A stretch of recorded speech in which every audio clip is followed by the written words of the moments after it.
One of the soundbites from the CNN presidential town hall was after President Biden was asked when the US will get back to normal. Now, I think that's a pretty good question to be asking the president. And obviously, in terms of the markets, this is something we need to stay on top of. When we look at the fundamentals, the knock-on effects of the pandemic still run far and wide. It's still one of the main uncertainties in terms of headline economic data. And if we look at either the demand or the supply side in many industries and areas of the economy, it's still having an effect. Now, I must say, in terms of my own trading and investing, I'm not paying as close attention to the COVID numbers as I was months ago. I think things have stabilized a lot now, and although I do see that there are risks, I don't think they're going to upset the apple cart as much from this point onwards. But in any case, it would be naive and reckless not to at least keep an eye on it. So let's hear what President Biden had to say to this important question. When do you think this pandemic is... when is it going to be done? When are we going to get back to normal? Well, all the experts, all the committee that I put together, the leading researchers in the world, in the United States, are on this committee of mine, headed by Dr. Fauci and others. They tell me, be careful not to predict things that you don't know for certain what's going to happen, because then you'll be held accountable. I get that. But let me tell you what I think based on all that I've learned and all that I've studied and all that I think that I know. It's a high probability that the vaccinations that are available today and the new one, Johnson & Johnson, God willing, will prove to be useful, that with those vaccinations, the ability to continue to spread the disease is going to diminish considerably because of what they call herd immunity.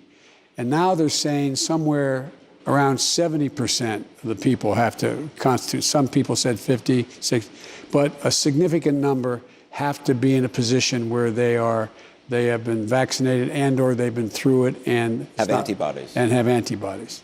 And so if that works that way, as my mother would say, with the grace of God and the goodwill of the neighbors, that by next Christmas, I think we'll be in a very different circumstance, God willing, than we are today.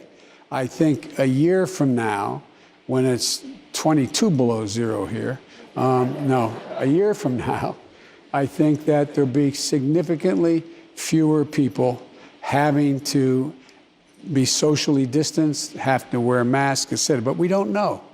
So I don't want to overpromise anything here. I told you when I ran and when I got elected, I will always level with you. Use Franklin Roosevelt's example. I'll shoot you, give it straight from the shoulder what I know and what I don't know.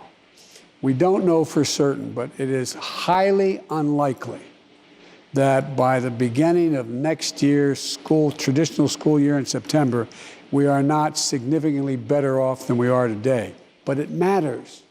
It matters whether you continue to wear that mask. It matters whether you continue to socially distance. It matters whether you wash your hands with hot water. Those things matter. They matter. And that can save a lot of lives while we're getting to this point we get to herd immunity. All right, so that magic percentage that we need to get to achieve herd immunity is around 75% of the population being vaccinated.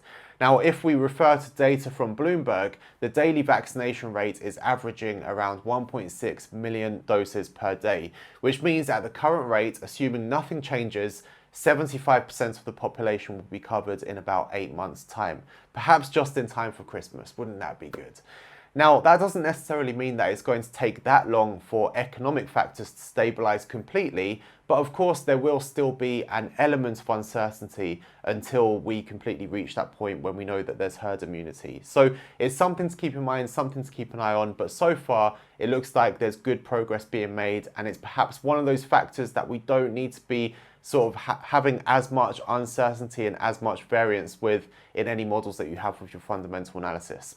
Anyway, that's all for now. Hit the thumbs up button if you found this one useful or interesting, and I'll see you in the next one. Take care, guys.